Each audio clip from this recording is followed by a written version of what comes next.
Assalamualaikum warahmatullahi wabarakatuh. Perkenalkan, nama saya Riko Aryan Saputra dari kelas C Agribisnis dengan NIM 2103211000071. Di sini saya akan membuat video resume eh, dasar-dasar ilmu tanah yang berjudul Sifat Biologi Tanah.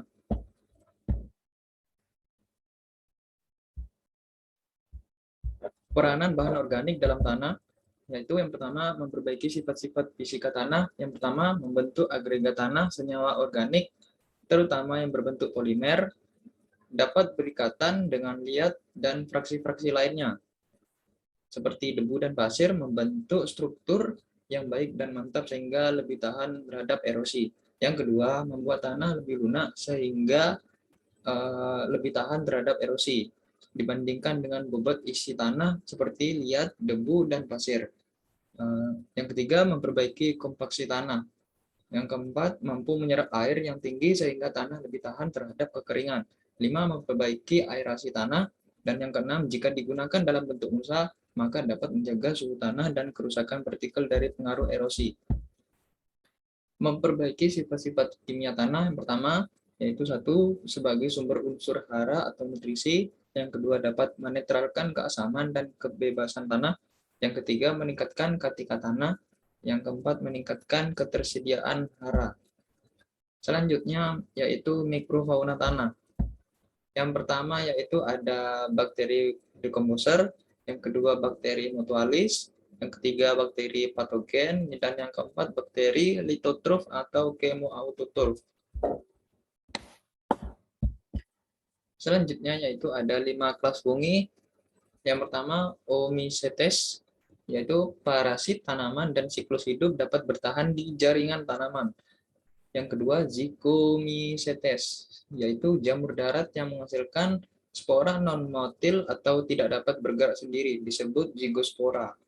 Yang ketiga, yaitu Ascomycetes, yaitu beberapa bersifat saprofit dan parasit tanaman. Dan yang keempat, Deuteromycetes, yaitu mempunyai hifa dan bereproduksi aseksual. Dan yang kelima, Basidiomycetes, yaitu berperan dalam dekomposisi kayu dan serasa di hutan.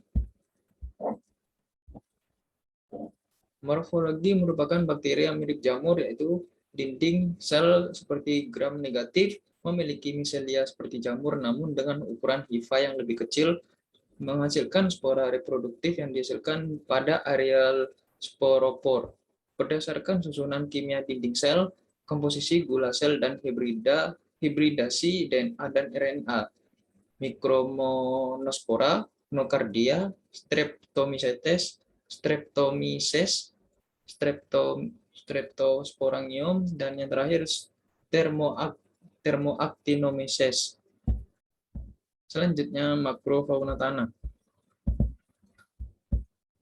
Peran-peran makrofauna tanah, yang pertama, cacing tanah, yaitu mencerna bahan organik, mencampurkan bahan organik antar lapisan tanah, meningkatkan aerasi dan drainase, mencerna dan menghaluskan bahan mineral, menyuburkan tanah karena kotorannya mempunyai kandungan hara yang tinggi.